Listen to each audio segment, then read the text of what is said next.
ओम नमः शिवाय मित्रों। देखिए, शिव पुराण का पाठ चल रहा है और आज जो हमारी कथा है वह है विगेश्वर संहिता के इस अध्याय की, जो कि है देश काल पात्र और दान आदि का विचार। तो इस कथा के लिए आज हम पढ़ने जा रहे हैं। तो भगवान भोलेनाथ जी का ध्यान करिए और कथा का आनंद लीजिए। तो देखिए, देश काल पात्र और दान आदि का विचार। ऋषियों ने कहा, समस्त पदार्थों के ज्ञाताओं में श्रेष्ठ सूत जी, अब आप क्रमशः देश काल आदि का वर्णन करें। सूत जी बोले, महर्षियों, देवयज्ञ आदि कर्मों में अपना शुद्ध ग्रह समान फल देने वाला होता है, अर्थात अपने घर में किए हुए देवयज्ञ आदि शास्त्रोक्त फल को सम मात्रा में देने वाले होते हैं। गौशाला का स्थान घर की अपेक्षा 10 गुना फल देता है। जलाशय का तट उससे भी 10 गुना महत्व रखता है तथा जहाँ बेल, तुलसी एवं पीपल वृक्ष का मूल निकट हो, वह स्थान जलाशय के तट से भी 10 गुना फल देने वाला होता है। देवालय को उससे भी 10 गुने महत्व का स्थान जानना चाहिए। देवालय से भी 10 गुना महत्व रखता है तीर्थ भूमि का तट। उससे 10 गुना श्रेष्ठ है नदी का किनारा। उससे 10 गुना उत्कृष्ट है तीर्थ नदी का तट। और उससे भी 10 गुना महत्व रखता है सप्तगंगा नामक नदियों का तीर्थ। गंगा, गोदावरी, कावेरी, ताम्रपर्णी, सिंधु, सरयू और नर्मदा, इन 7 नदियों को सप्तगंगा कहा गया है। समुद्र के तट का स्थान इनसे भी 10 गुना पवित्र माना गया है और पर्वत के शिखर का प्रदेश समुद्र तट से भी 10 गुना पावन है। सबसे अधिक महत्व का वह स्थान जानना चाहिए जहां मन लग जाए। यहाँ तक देश का वर्णन हुआ। अब काल का तारतम्य बताया जाता है। सतयुग में यज्ञ, दान और कर्म पूर्ण फल देने वाले होते हैं, ऐसा जानना चाहिए। त्रेता युग में उसका 3/4 फल मिलता है। द्वापर युग में सदा आधे ही फल की प्राप्ति कही गई है। कलयुग में 1/4 की ही फल की प्राप्ति समझनी चाहिए और आधा कलयुग बीतने पर उस चौथाई फल में से भी 1/4 कम हो जाता है। शुद्ध अंतःकरण वाले पुरुष को शुद्ध एवं पवित्र दिन सम फल देने वाला होता है। विद्वान ब्राह्मणों, सूर्य संक्रांति के दिन किया हुआ सत्कर्म पूर्वोक्त शुद्ध दिन की अपेक्षा 10 गुना फल देने वाला होता है, ये जानना चाहिए। उससे भी 10 गुना महत्व उस कर्म का है जो विषुव नामक योग में किया जाता है। दक्षिणायन आरंभ होने के दिन अर्थात कर्क की संक्रांति में किए हुए पुण्य कर्म का फल विषुव से भी 10 गुना माना गया है। उससे भी 10 गुना मकर संक्रांति में और उससे भी 10 गुना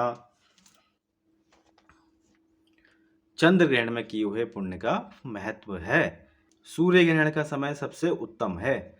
उसमें किए हुए पुण्य कर्मों का फल चंद्र ग्रहण से भी अधिक और पूर्ण मात्रा में होता है। इस बात को विज्ञ पुरुष जानते हैं। जगत रूपी सूर्य का राहु रूपी विष से संयोग होता है, इसलिए सूर्य ग्रहण का समय रोग प्रदान करने वाला है। अतः उस विष की शांति के लिए उस दिन स्नान, दान और जप करें। वह काल विष की शांति के लिए उपयोगी होने के कारण पुण्यप्रद माना गया है। जन्म नक्षत्र के दिन तथा व्रत की पूर्ति के दिन का समय सूर्य ग्रहण के समान ही समझा जाता है, परंतु महापुरुषों के संग का काल करोड़ों सूर्य ग्रहण के समान पावन है, ऐसा ज्ञानी पुरुष जानते मानते हैं।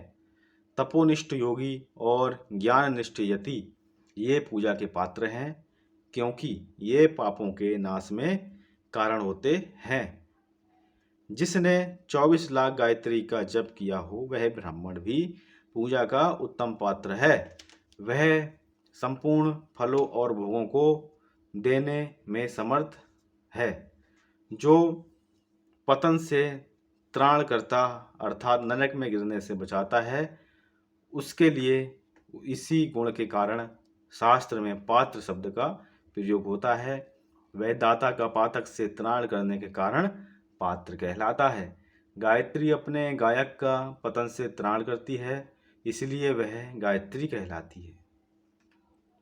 जैसे इस लोक में जो धनहीन है वह दूसरे को धन नहीं देता, जो यहाँ धनवान है वही दूसरे को धन दे सकता है। उसी प्रकार जो स्वयं शुद्ध और पवित्रात्मा है वही दूसरे मनुष्यों का त्राण या उद्धार कर सकता है।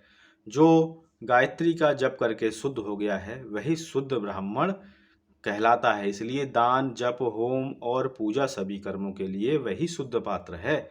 ऐसा ब्राह्मण ही दान तथा रक्षा करने की पात्रता रखता है। स्त्री हो या पुरुष,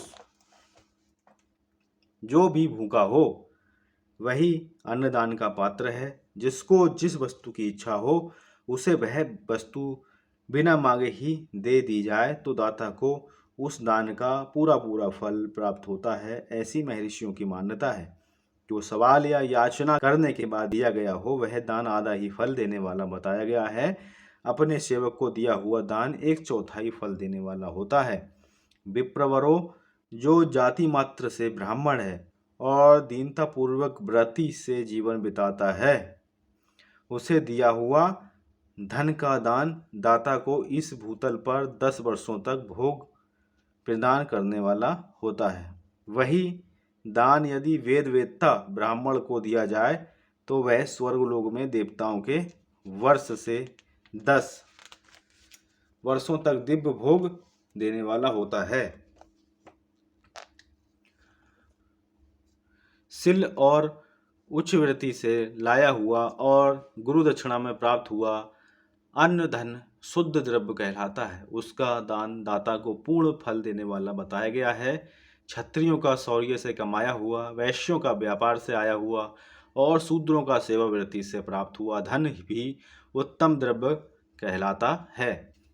धर्म की रक्षा रखने वाली स्त्रियों को जो धन पिता एवं पति से मिला हुआ हो उसके लिए वह उत्तम द्रव्य है। गौ आदि 12 वस्तुओं का चैत्र आदि 12 महीनों में क्रमशः दान करना चाहिए।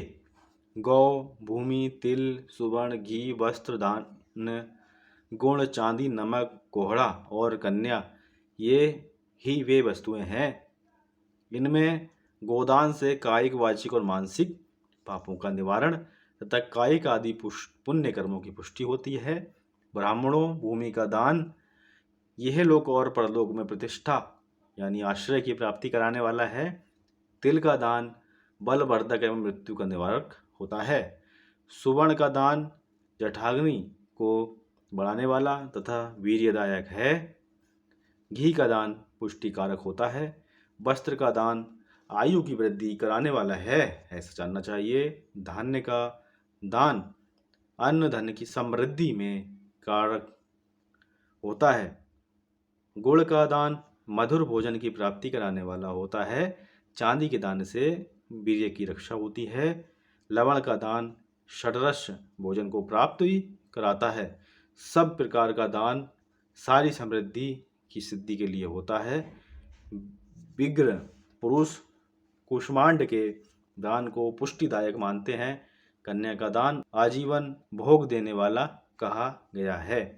ब्राह्मणों, वह लोक और परलोक में भी संपूर्ण भोगों को प्राप्ति कराने वाला है। विद्वान पुरुष को चाहिए कि जिन वस्तुओं से श्रवण आदि इंद्रियों की तृप्ति होती है उनका सदा दान करें। श्रोत्र आदि 10 इंद्रियों के जो शब्द आदि 10 विषय हैं उनका दान किया जाए तो वे भोगों की प्राप्ति कराते हैं तथा दिशा आदि इंद्रिय देवताओं को संतुष्ट करते हैं। वेद और शास्त्र को गुरु मुख से ग्रहण करके गुरु के उपदेश से अथवा स्वयं ही बोध प्राप्त करने के पश्चात जो बुद्धि का ये निश्चय होता है कि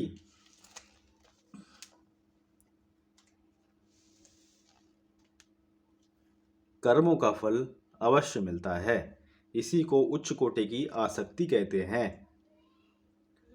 भाई बंधु अथवा राजा के भय से जो आस्तिकता, बुद्धि या श्रद्धा होती है, वह कनिष्ठ श्रेणी की आस्तिकता है, जो सर्वदा दरिद्र है। इसलिए जिसके पास सभी वस्तुओं का अभाव है, वह वाणी अथवा कर्म शरीर द्वारा यजन करे। मंत्र, स्तोत्र और जप आदि को वाणी द्वारा किया गया यजन समझना चाहिए तथा तीर्थ यात्रा और व्रत आदि को विद्वान पुरुष शारीरिक यजन मानते हैं।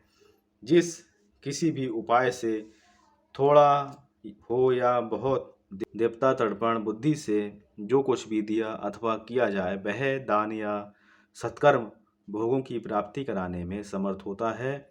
तपस्या और दान, ये दो कर्म मनुष्य को सदा करने चाहिए तथा ऐसा ग्रह का दान करना चाहिए जो अपने वर्ण, चमक दमक या सफाई और गुण, सुख सुविधा से सुशोभित हो। बुद्धिमान पुरुष देवताओं की तृप्ति के लिए जो कुछ देते हैं, वह अतिशय मात्रा में और सब प्रकार के भोग प्रदान करने वाला होता है। उस दान से विद्वान पुरुष यह लोक और परलोक में उत्तम जन्म और सदा सुलभ होने वाला भोग पाता है। ईश्वर अर्पण बुद्धि से यज्ञ, ज्ञान आदि कर्म करके मनुष्य मोक्ष फल की भागी होता है। इस प्रकार से यहाँ पे ये अध्याय संपन्न हो रहा है। और कल के अध्याय में जो हमारा पाठ रहेगा वह है